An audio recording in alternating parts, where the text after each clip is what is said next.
행복은 멀리 있는 게 아닙니다. 여러분의 가정 안에 있음을 깨달아야 합니다. 가정은 인간이 살아가는 데 있어서 정신적으로, 육체적으로 안식이 되고 또한 행복의 뿌리가 됩니다. 가정이란 혼자가 아니라 함께 사는 공동체를 말합니다. 부부가 함께, 부모와 자식이 함께, 그리고 형제와 형제가 함께 더불어 행복을 누리는 것이 바로 가정입니다. 가정은 이 하나의 공동체임을 잊지 말아야 됩니다. 여러분, 가정이란 함께 모여서 이 행복을 만들어가는 공동체가 가정이에요. 행복은 저절로 이루어지는 산물이 아닙니다. 창조해 가는 거예요. 만들어 가야 되는 겁니다. 아픔과 괴로움도 같이 나누고 더 기쁨과 즐거움도 함께 나누는 것이 바로 가정입니다. 교회도 가정 같은 공동체가 되어야 되는 거예요.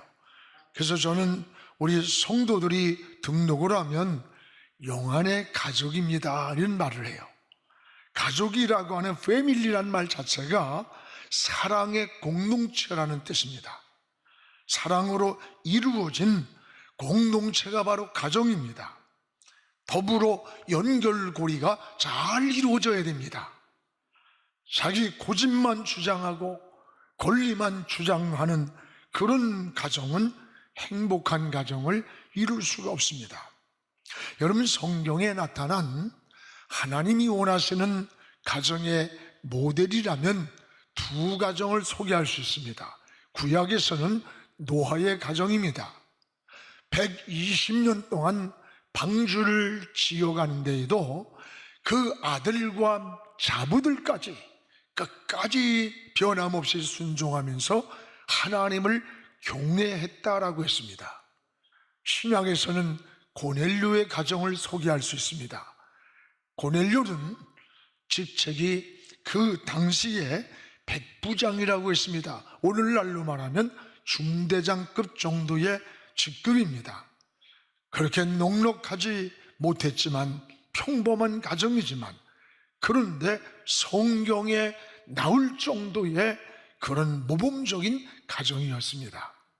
고넬료의 가정은 항상 온 식구가 하나님을 경외하는 가정이라고 했고, 또 하나는 이웃을 많이 구제하는 가정, 세 번째는 하나님과 깊은 교제가 이루어지는 가정임을 소개합니다.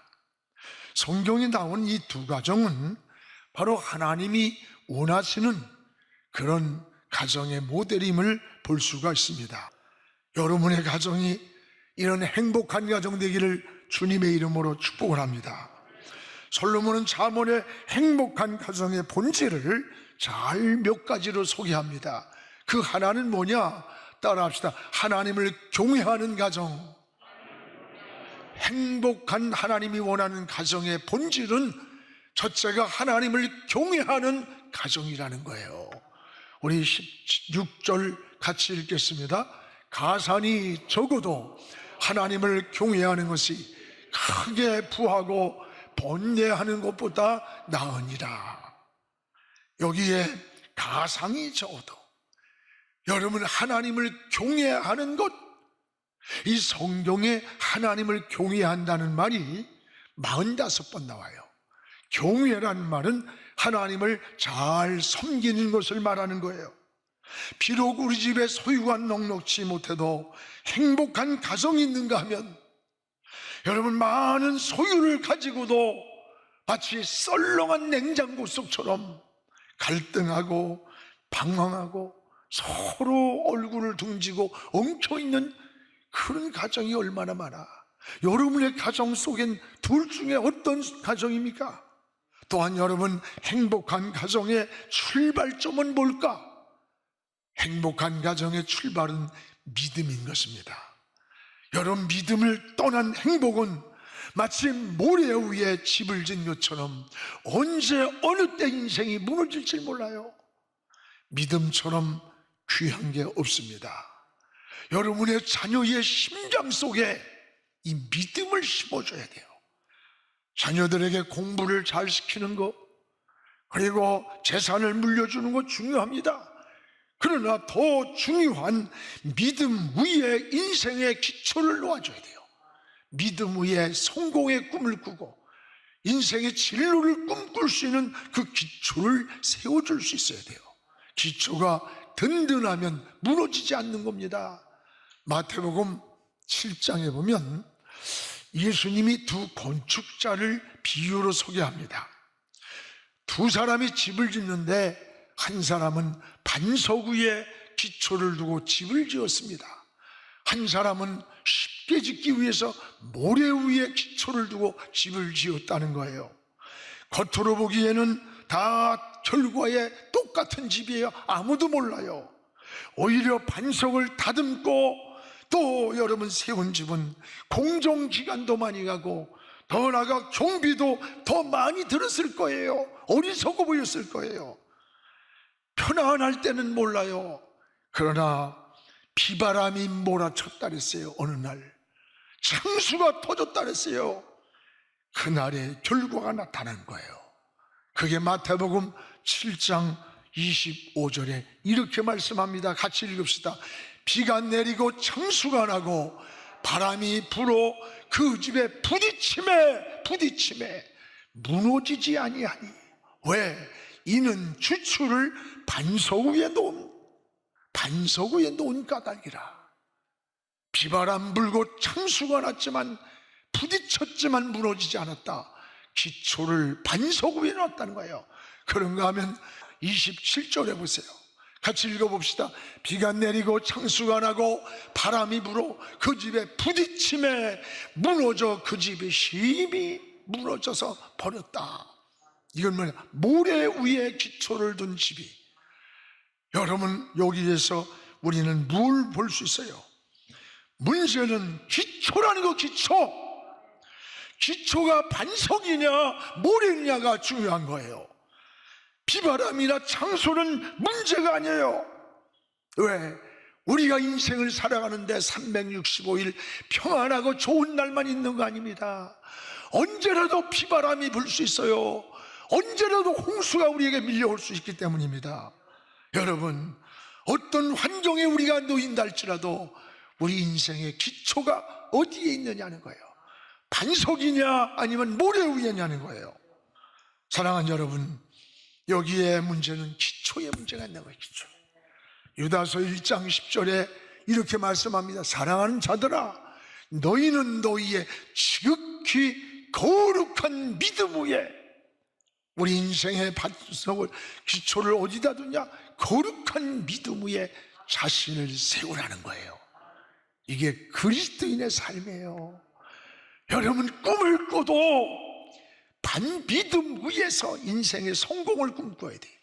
하나님이 내 인생의 머릿돌이 되어서 인생의 방향을 정하고 내 인생의 다림줄이 되어서 기준을 삼고 반석 위에 기초를 놓을 때 그 사람은 어떤 정치를 하든 이 사회를 향한 성공을 꿈꾸든 그 사람이 진정한 무너지지 않는 성공이라는 거예요. 사랑하는 여러분, 우리 신앙인들은 세상 사람들과 달라요. 보이지 않지만 이 기초가 든든합니까? 여러분의 가정의 자녀들에게 신앙의 기초를, 믿음의 기초를 잘 놓고 있는 겁니까? 성경의 훌륭한 인물들을 보세요. 모세, 엘리야, 다니엘, 디모데 같은 훌륭한 인격, 훌륭한 리더십이 어디서 나왔어요? 가정에서 믿음의 기초를 잘 놓아서 자란 자녀들이에요. 믿음 위에 세워진 여러분의 가정이 바로 축복의 통로가 되시기를 주의 이름으로 축복을 합니다. 또 하나는 하나님이 원하시는 가정은, 따라합시다, 서로 사랑하는 가정이다. 서로 사랑하는 가정이 하나님이 원하는 본질적 가정이라는 거예요. 우리 17절을 같이 읽겠습니다. 채소를 먹으며 서로 사랑하는 것이 살찐 소를 먹으며 서로 미워하는 것보다 낫다. 채소를 먹으면서도 서로 사랑하며 사는 것이, 살찐 소를 뜯어 먹으면서도 서로 미워하고 갈등하는 것보다 낫다는 거예요. 이 말이 뭡니까? 가정의 본질을 말해주는 거예요. 그 본질이 뭐냐? 사랑이라는 거, 사랑. 여러분, 인간은 의식주만 가지고 사는 거 아니에요. 빵만으로 여러분 살 수 없고, 옷 잘 입고 무슨 명품 걸쳤다고 행복한 거 아닙니다. 오히려 삶이 공허할수록 인생을 거칠 꾸미는 거야. 허전하니까 그걸 메꾸려고, 거기서 행복을 찾고 만족을 찾으려고. 그건 본질이 아니에요. 여러분, 사람은 정신이 있고 영혼이 있고 인격이 있어요. 그래서 자유가 있어야 하고 평안이 있어야 하고 사랑을 느낄 때 삶이 행복을 느끼게 되는 거예요. 여러분, 자녀들이 가난한 집안 때문에 탈선하는 거 아니에요. 부모가 지식 수준이 낮아서 탈선하는 게 아니에요. 오히려 탈선하는 가정을 조사해 보니까 가정이 부유한 가정이에요. 부모가 지식 수준이 높은 자녀들이 더 빗나가 있더랍니다. 가정 속에 보이지 않는 본질적 따뜻함, 이 사랑의 결핍에서 온다는 거예요. 여러분 잘 아는 거 있죠? 여러분, 세계 제2차 대전 때 독일이 완전히 패망을 했어요. 많은 고아들이 생겼어요. 그때 그 고아들에게 미군들이 영양분이 있는 비타민을 공급해 줬어요. 그런데 이 고아들이 하나 둘씩 시들시들 죽어가는 거예요. 원인이 무언가 조사해 봤더니 비타민이나 영양소가 부족한 게 아니고 바로 사랑의 결핍이었답니다. 그들에게 따뜻하게 품어줄 부모의 사랑이 없었다는 거예요. 가족이 없었다는 거예요. 저는 저 상계동 쪽이 한 45년 전에 개발이 안 됐어요. 거기에 큰 고아원이 있었습니다. 제가 그때의 중고등학교 청년들을 데리고 전수할 때 고아원을 자주 찾아갔어요. 먹을 걸 가지고. 그러면 고아애들이 막 달려나와요. 그리고 우리를 하나하나 살펴보다가는 쉼없이 고개를 푹 돌이키고 도로 들어가는 거야. 왜 그러냐고 그랬더니 저들이 달려나온 것은 먹을 것 때문이 아니라 나를 데려온 우리 엄마인가 우리 아빠인가 그게 그리워서 달려나왔는데 확인을 해보고 아니기 때문에 허탈하게 들어간다는 거야. 참 가슴 아프더라고요. 오늘 사랑하는 여러분, 행복이라는 건 멀리 있는 게 아니에요. 멀리서 찾아서 있는 게 아니야. 행복은 여러분 가정 안에 있음을 깨달아야 돼요.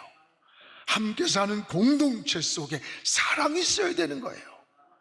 부부가 더불어, 부모와 자식이 더불어, 형제가 더불어 서로 배려하고 양보하고 사랑이 있을 때 즐거움이 있어야 되는 거예요.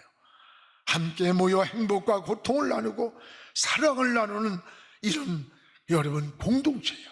그래서 솔로몬은 오늘 17절에 이렇게 하면 서로라는 말을 강조합니다. 서로 사랑하라. 이걸 해야 돼요. 네가 아니에요. 너와 내가 함께. 여러분, 서로라는 말은 서로 양보, 서로 이해, 또 서로 희생하는 거예요. 자기 고집만 주장하고 권리만 주장하는데 거기는 더불어 하나가 될 수 없어요. 한쪽에 사랑하는데 한쪽에는 무관심한다든지, 한쪽은 사랑한다고 매달리는데 한쪽은 짐이라고 말한다면 이런 사랑의 관계가 이루어질 수 없어요. 서로입니다. 서로 오가는 사랑의 대화 속에서 행복이 이루어지는 거예요. 특히 그래서 가정에서도 지혜로운 말 한마디가 행복을 만듭니다. 여러분의 가정에서도 말 한마디가 천국을 만들 수도 있고 씌워지지 않는 지옥을 만들고 상처를 만들 수도 있다는 것을 부부간에도 마찬가지야. 자식이 부모에게 하는 말도 부모가 자식에게 하는 말도 똑같습니다. 여러분의 가정은 행복합니까? 여러분의 가정이 행복의 공동체가 되기를 주의 이름으로 축원합니다. 또한 여러분, 이러한 행복을 가로막는 장애물이 있다는 걸 알아야 돼요. 이 장애물은 제거해야 되는 거예요. 행복을 가로막는 장애물이 가정관계의 뒤틀림이라는 거예요. 여러분, 가정 안에서 부모와 자식, 형제간에, 부부간에 이게 뒤틀리면 장애물이 생기는 거예요. 20절 우리 같이 읽겠습니다. 지혜로운 아들은 아비를 즐겁게 하여도 미련한 자는 어미를 업심여기느니라. 여기 지혜로운 자, 미련한 자가 나옵니다. 오늘 여러분, 기독교는 효의 종교입니다. 효의. 유교는 죽어서 제사를 잘 지내는 것으로 효라고 강조해요. 그러나 기독교는 살아있을 때 잘하는 게 기독교의 효의 본질이에요. 여러분, 연세가 들면 살아온 말에도요, 외로워지고 돌아서서 혼자 눈물을 흘려요. 왜 그런 줄 알아? 몸도 마음도 다 이게 약해져서 그러는 거예요. 작은 관심에도 기쁨을 갖는가 하면 작은 말에도 노여워하기도 하고 지워지지 않은 상처를 갖는 거예요. 어느 분이 이걸 데이터를 조사해가지고 써는 기사를 봤어요. 부모가 가장 상처받는 말이 뭐냐? 말이 안 통해! 부모를 무시해버리는 말이래요. 이게 가장 상처를 받는데요. 또 하나는 뭐냐? 반대로 가장 듣고 싶은 말이 뭐냐? 건강하게 오래 사세요. 건강하게. 제가 어제 우리 어머니하고 전화드리면서 89세입니다. 89세라. 엄마, 난 어려서 엄마를 떠나니까 엄마라 그래. 지금 네 나이에. 엄마, 너무 오래 살지 마. 그거 짐이 돼. 그랬더니 그래, 맞아. 그러나 내가 오래 살고 싶어 사나? 힘이 하나도 없는 거야. 그래서 내가 너무 오래 살지 말고 노아가 120세까지 이렇게 살았으니까 엄마는 그냥 100세 조금 더 넘기고 그냥 그렇게만 사셔. 그랬더니 아이고, 내가 100세 넘기다니 하면서 막 목소리에 힘이 들어가고 기가 사르셨어. 기가. 다 그런 거요. 다 그런 거. 여러분, 더 듣고 싶은 말은 뭐냐? 저를 잘 키워주셔서 고맙습니다. 이 말을 듣는 거래요. 내가 비록 좋은 학교 못 보내고 과외 공부 못 해주고 열심히 못 했는데도 그 자식이 나를 잘 키워주셔서 고맙다고 하는 그 말 듣는 순간에 가장 행복해 돼요. 부모는요, 자식이 모든 일이 근심 걱정거리 없으면 죽어도 한이 없다는 말이 부모가 하는 말이에요. 오늘 사랑하는 여러분, 근데 요즘 노인을 학대하는 가정들이 너무 많아진다는 거 이거 알아요? 지금 하루에 자살하는 노인들이 평균 13명이래요. 13명. 목을 매달아 자살하고 물에 뛰어들어 자살하고 약물을 먹고 생을 마감하는 거예요. 여러분, 그 한마디는 내가 자식에게 짐을 주지 않으려고, 남의 이야기가 아닙니다. 부모가 귀찮은 존재로 변했어요. 이것이 불행한 사회라는 것을 우리가 잊지 말아야 돼요. 여러분 잘 아는 프랑스의 작가 베르나르 베르베르가 쓴 단편소설 가운데 황혼의 반란이라는 책이 있어요. 레스토랑에는 70대 된 노인은 출입을 금한다는 걸 팻말을 써서 못 들어가게 하는 거예요. 그리고 정치인들은 노인들 때문에 국가 재정이 바닥난다고 반노인 캠페인 운동을 벌이는 거예요. 그리고 일정 기간 소식이 끊어진 노인들은 안락센터로 데려가서 안락 주사를 놔서 그 생을 마감시키는 거예요. 한 노인에게 안락센터로 데려가는데, 강제로 들어가는데 도망을 치는 거예요. 거기에 있던 노인들이 줄을 따라서 막 도망을 가는 거예요. 그러나 그들은 오래 항거하지 못하고 잡혔어요. 그리고 그들에게 독감 바이러스균을 투입시켜서 노인들을 무력화시켰고, 저항 운동을 이끌었던 노인은 진화군에 잡혀서 안락사를 당합니다. 마지막 젊은이가 자기의 몸에 죽음의 안락사의 주사를 꽂는 그 시간에 마지막 한 말이 있어요. 너도 언젠가는 나처럼 늙은이가 될 날이 옳다. 늙은이가 될 것이다. 여러분, 내가 지금 젊다고 나에게 죽음의 주사를 꽂고 있지만 너도 언젠가는 늙은이가 될 거다. 언젠가는. 맞습니다. 이것이 여러분 황혼의 반환에 나오는 책의 이야기예요. 그러나 이것이 소설이 아닙니다. 지금 우리의 현실이 아닙니까? 여러분, 너도 언젠가는 나처럼 늙은이가 될 거다. 우리도 늙은 날이 반드시 온다는 걸 알아야 돼요. 내가 40년을 목회를 하는데 40년 전이 눈 몇 번 감은 것밖에 기억이 안 나. 근데 머리는 휘고 주름도 잡히고 기력도 떨어지더라고. 엊그제 같은데 반드시 우리도 노인이 될 날이 와요. 노인 문제는 언제나 우리 자신의 문제라는 것을 모두가 인식을 해야 되는 거예요. 세계에서 고령화 속도가 가장 빠른 게 지금 우리나라입니다. 그래서 우리 교회가 일찍 복지법인을 설립을 했어요. 여러분, 우리 복지법인을 운영하면서 우리 12,000명이 우리 복지법인에 등록되어 있습니다. 어르신들이. 정말로 우리 감사한 거예요. 우리가 더 잘 섬길 수 있도록 우리 성도들이 우리 어르신들에게 좀 관심을 더 많이 가지시기 바랍니다. 어른이 없는 사회, 어른이 없는 가정, 이런 국가는요 지혜가 없는 거예요. 무질서해지는 겁니다. 솔로몬의 아들 르호보암 때 통일왕국이었어요. 그런데 르호보암 때 남과 북으로 분열이 됐어요. 원인은 한 가지예요. 역대하 10장 8절에 보면 원로 왕들이 가르치는 것을 버리고 그 앞에 모시고 있는 자기와 함께 자라는 젊은 신하들과 의논했어요. 여러분, 저 할아버지 다윗이, 아버지 솔로몬이 이루어진 통일왕국을 그 아들 대에 와서 르호보암이, 원로들 그 시대에 있던 어른들이 지혜와 경험을 이야기해 주는 걸 다 버렸어요. 그리고는 자기 또래 젊은 애들을 데려다가 정치 들러리를 세우는 거야. 그리고 그들의 자문을 받아요. 어떻게 됐냐?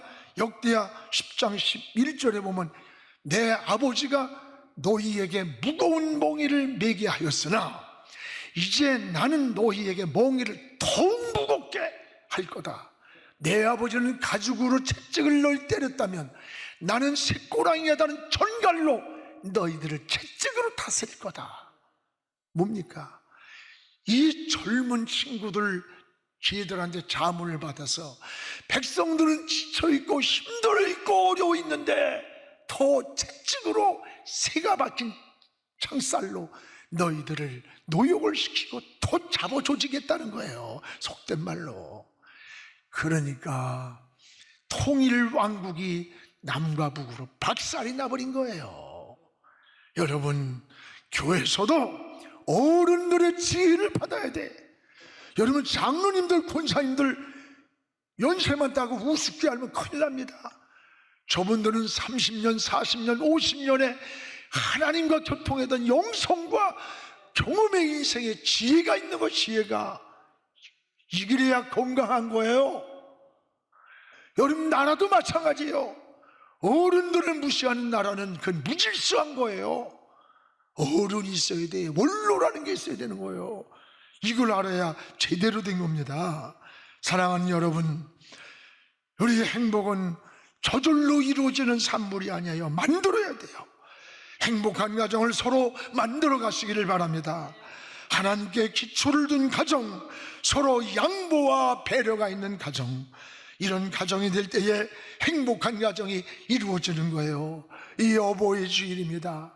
여러분의 가정은 행복합니까? 가정은 질서가 있습니까? 부모는 자식을 사랑하고 자식들은 부모를 공경해서, 부모는 하나님이 주신 거룩한 가정의 제사장들이에요. 우리 부모들이 축복하는 것은 제사장의 축복을 받는 거예요. 여러분의 가정이 그런 가정의 질서가 이루어지기를 주의 이름으로 축원합니다.